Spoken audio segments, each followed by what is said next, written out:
How about them Buffs? Colorado with another win in dominating fashion, 41-27 against Texas Tech, moving to second in the Big 12 conference, and we now control our destiny into the college football playoffs.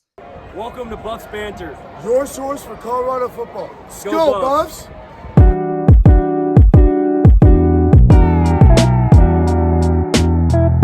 Oscar, how are we feeling, man?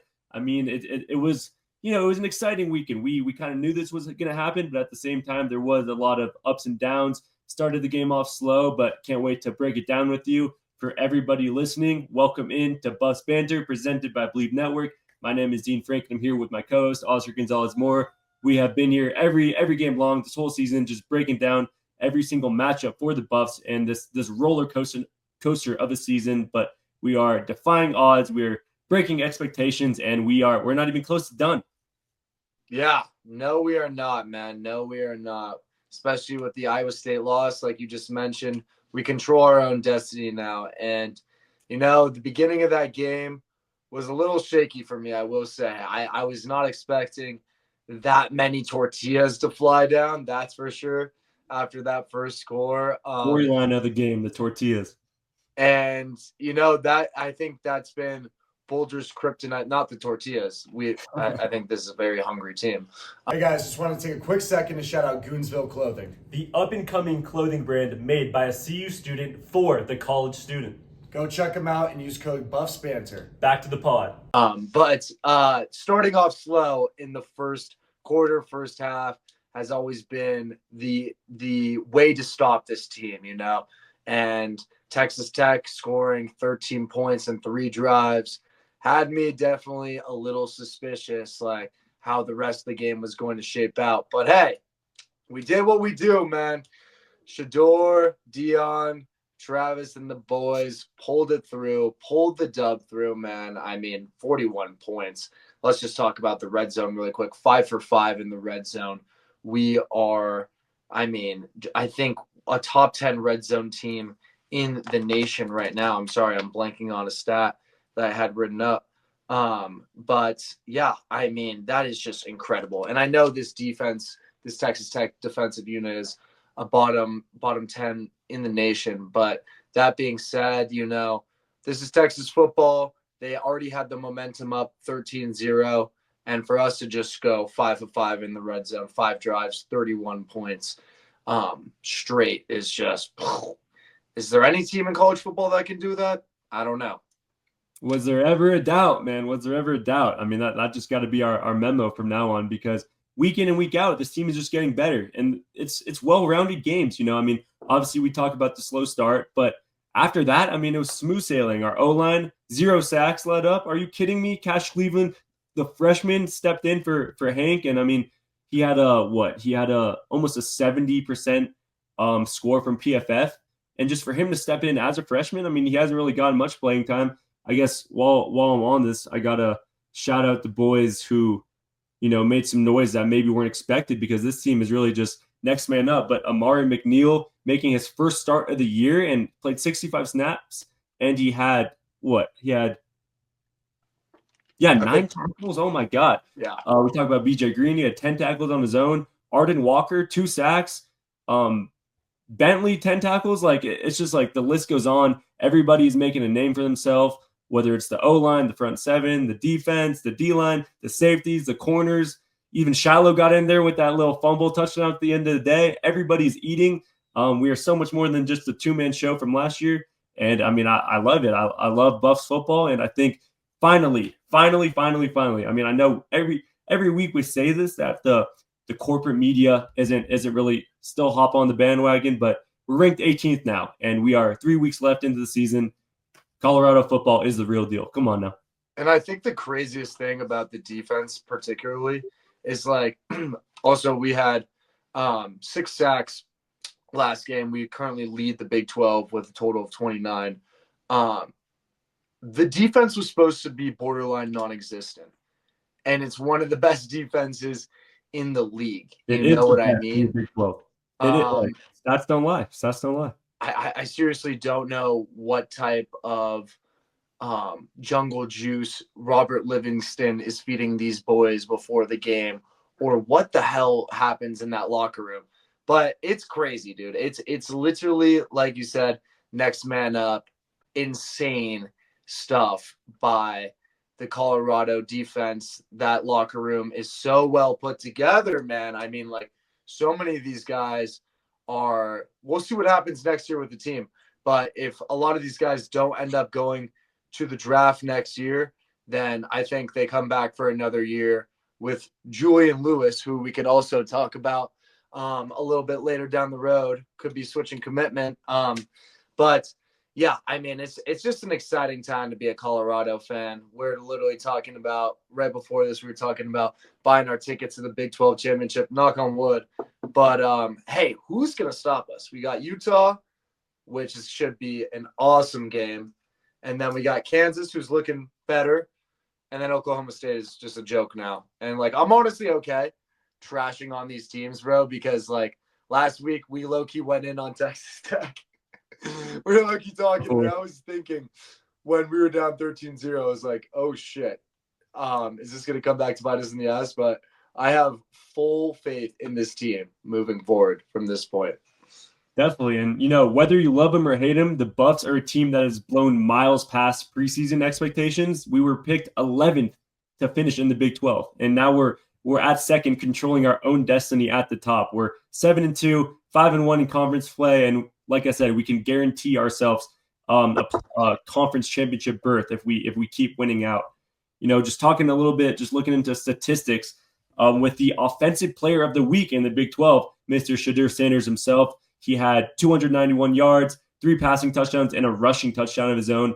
Doing it all, man. I mean, Shedeur magic. I mean, it comes in every single week. We know that it was a tough start, but somehow we're able to put up 40 points on the board, and just like it's nothing. I mean, obviously it's going to help with the three-headed dragon trio we have at our wide receiver core right now. Travis Hunter, LeJounte Wester, and Will Shepherd all had a touchdown of their own, all above 80 yards. I mean, this team is unstoppable especially when there's 3 people that are just like what other, I mean, we talk about this in maybe NFL, like not even the three-headed trio, but having 3, even 4 receivers when Jimmy Horn is playing as well. Not even talk about Amarion Miller and Draylon and all the guys, but it's special to watch because at this point, it's like, I expect it to happen. It's like we watch this team every single week. We watch them get better. I expect LeJounte to have a touchdown. I expect Travis Hunter to hit 100 yards. So at this point, I'm expecting it. I'm expecting us to win out, and I'm expecting Shedeur to just keep doing Shedeur things, man.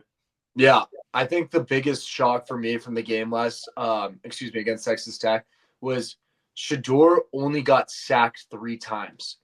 I had to do a double take on that. I was like, huh? Because, man, the way that pocket was collapsing, I'm sorry, like, the offensive line, I needs to get better. There's really no excuse for that, especially with Tech being a bottom 10 defensive unit. I got to cut you off. I believe the sacks were all on Shedeur. So, like, the O-line actually didn't get counted for any stats. I don't know who makes that up, but I see what you're counted saying. on Shedeur because, sometimes he does hold the ball a little too long in the pocket. But, yeah, I mean, either way, I mean, I'm just saying, I feel like the pocket collapsed so much. There were so many 3rd and longs. There was a 4th and 6. He ran one into the end zone, like you said. He did a really good job scrambling. And, like, compared to, like, Milroe, I mean, I don't know if you saw the LSU game, but he looks fast. You know what I mean? Like, Shedeur does not look that fast, at least on video. And that's just a testament to how he can think and move as a player. You know what I mean? He doesn't necessarily need to be the fastest guy. He's already got like a rocket arm. You can't have it all. But I mean, the fact that he only had 3 sacks was incredible because I felt like that entire game, especially that first half, the pocket was closing so fast. And you're right, he does hold on to the ball. But, like, even when he holds on for too long, like, I'm always, like, right about to say, damn it, Shedeur, get rid of it. And I'm right there, and then it's like, LeJounte, 80-yard tutty or something like that. That being said, I think something I really liked this game that I think Boulder should keep using were those slip screens, man. Did you see how well those worked? Every You touchdown, swing guy out, and every then like a touchdown was a Lejante or screen. Travis have a Shepherd set you a screen, and they just do the rest. I mean, it's to the house. We got some of the fastest guys in college football. That worked very well against Texas Tech, and I don't really know who's stopping that, because it's not really about the level of the defense. It's about speed versus speed, and we have the speed advantage. No, it's yards after catch. I think we got to be up. I mean, definitely up in the conference at the top. But I mean, we're definitely the speediest wide receiver core in the nation, and I don't think there's arguing that. Um, Another thing I want to talk about, just because you kind of talked about the pocket collapsing, I think it was kind of because Augusta didn't really get running at all. We didn't really have a run game at all, which, it Sure. happens. I mean, the past couple of weeks, he had been playing well, almost at 100. I think it was last week. So for him to have that slower of a game, I mean, it happens. Obviously, we come out to win, and I'm happy with it. I don't know if it has to do with the play calls or whatnot, but when Shedeur does hold the ball in the pocket, sometimes it does get me rattled as well, because it's like, get rid of it. But he ends up finding a way. And the last thing I do want to talk about run wise is Taj Brooks. He had 113 yards, which some of you might say that's still a good day, Good but game. for him it wasn't. Taj. I mean, he's like a 1,000 yard carry on the season already, and we limited him to just averaging a little above 2 a carry. So I think our D line did great there.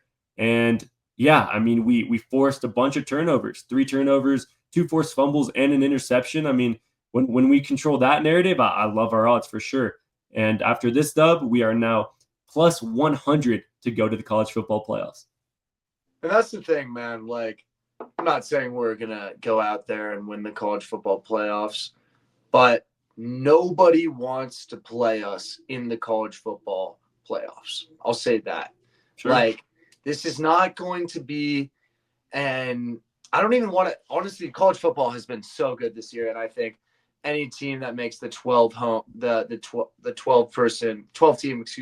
college football playoffs is playing exceptional ball. But especially Colorado, like, this team is just, there's a reason we were ranked so low. What was it? 11th team coming into the 11th. Now we're second. Yep. Now we're second. Like, we're 2-3 games away from solidifying number 2 in the conference. And I mean, it's just, yeah, I don't think any team wants to go against a Travis Hunter, a Shedeur Sanders, a Lejante, a Will Shepherd.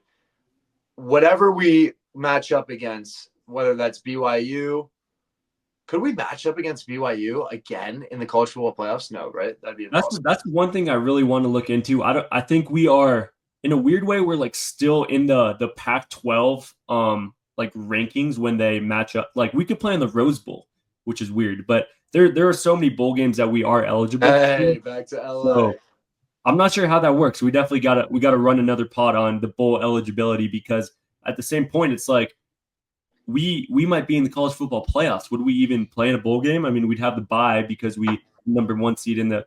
We can talk about this later, though, but I'm definitely excited to look. Like, that's something we've never even looked into, a bowl game, a college football playoff game. So it's just exciting, man. It's exciting because it's still up in the air. I mean, we said this last week, though. We still have 3 games left. Job finished. Job is not finished. Shout out Kobe. But I don't want to get too ahead of ourselves. But at the same time, like, I love our chances, man. I love our chances, because with Iowa State losing and the Buffs securing the win, Colorado now moves into second place in the conference. And if the Buffs can win out, they'll be guaranteed a spot in the Big 12 Conference Championship, giving the Sanders boys a chance to head home back to Dallas to compete for a spot in the college football playoffs. That doesn't even sound right to say, but it's going to happen. It's going to happen. Let's just keep manifesting.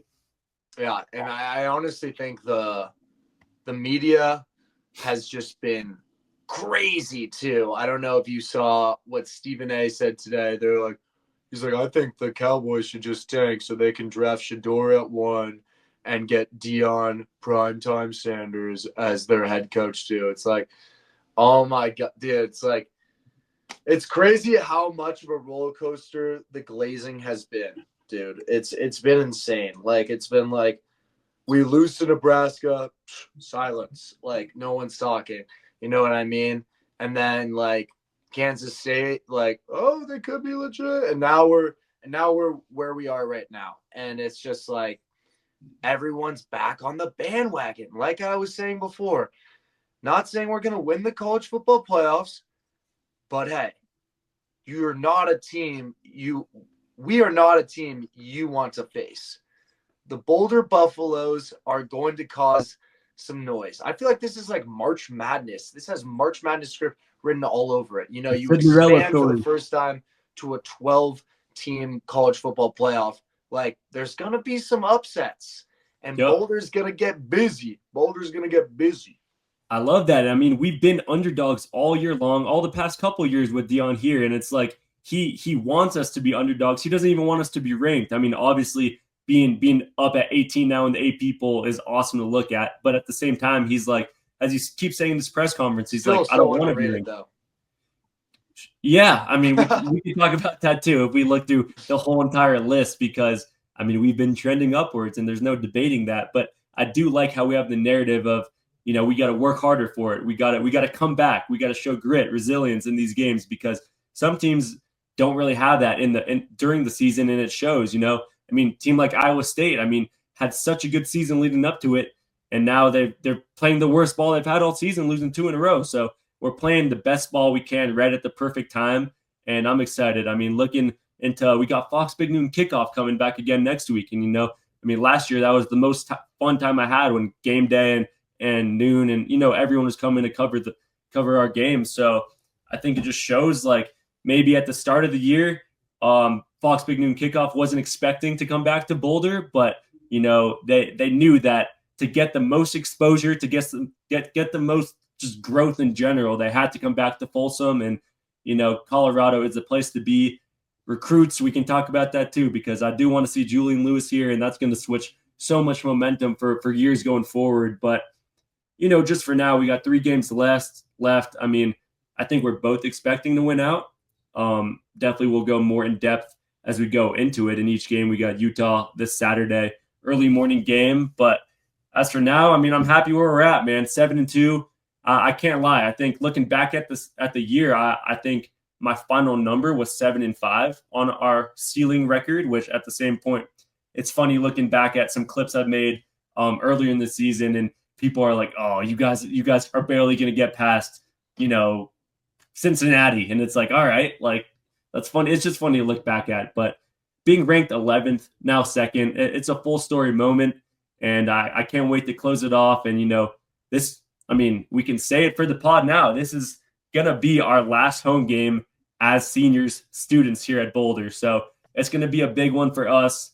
We'll get into that. That post will be on Thursday. But as for now, I guess we just got to soak in this dub. And at the same time, it's like whatever happens at this point, the season was a win, So I'm trying to look in the bright side. I don't want to get too ahead of myself, but what a year for us, man. Deion Sanders, Coach of the Year. I'll say it again. Yeah. I mean, sorry, I put on the shades there for you audio listeners that didn't want to see me tear up. But yeah, I mean, wow, I can't believe it's coming to an end. It feels like it didn't even start until like last year. It didn't. In all fairness, like we weren't even like staying until like halftime. Like business trips. Yeah, seriously, business trips to bet against Boulder. Like, dude, the team was awful. You know what I mean? And it's just, I'm just happy. Like when you have like we're spoiled. You're from Los Angeles. You have all of those teams. I'm from the Bay. I have like the Warriors, the Niners. Like we grew up with good franchises. I feel like this for the first time for both of us might have been like the first time we had to like indoctrinate a dog shit team. You know what I mean? And now we've finally like went through the 1-10 seasons, all that crap, so many hires, fires, and the team's finally thriving. And this is what it feels like to ride the high of like your team doing well. So I could not be more proud of this team, man. And yeah, Saturday's going to be fun. 10 a.m. kickoff time. We got a couple friends coming from out of town. So it should be a good one. One thing I do kind of just want to touch on that probably doesn't even matter, but I kind of just want to, like, we didn't touch on it, and it's like so random at this point in the podcast, but we got to play more disciplined in the fourth quarter, in my opinion. Like, we had 50 plus yards of penalties in the fourth quarter. Game could have been put away. There were a couple big third down, big fourth downs. We're Getting flags. And Yeah. it's just like, it's ridiculous. I know there's a lot of emotions going on, but like, literally happened in the Cincinnati game too with Jimmy Horn, and then you have I believe it was Preston Hodge in the end zone giving the bro the piece or whatever. It was McKinney, but yeah, McKinney. I know. Okay, thank you. Yeah, and it's like, honestly, I heard a little bit of the ref and Deion dialogue. It didn't sound too friendly. Like, I think the refs were playing a little lopsided in the sense of calls. But that being said, we've had the spotlight on us since day one. This is like nothing new to us. People hating on us, including the refs, which is terrible to say, but it is what it is. Sure. So we got to take that into account because greatness is taken, not given. You know what I mean? And like, Utah almost beat BYU. This is not going to be, even though the spread is 10.5, something could happen. We got to prepare for the worst and give our best. So yeah, I want us to play some more disciplined ball against Utah, no matter the outcome. Nothing like some devil's advocate while we're 7-2 in bowl hunting, but I love it, man. I think to close it off, just like Travis has been saying, Travis is breaking records, not chasing them. But we appreciate y'all. Make sure to follow us, subscribe, Bus Banner on every socials. We're still working. We're climbing up the ladder, and we appreciate y'all for tuning in and for all the support because it's been an awesome ride. But job is not finished. Let's go Buffs, and we'll look forward to breaking down the Utah game next week. Later this week.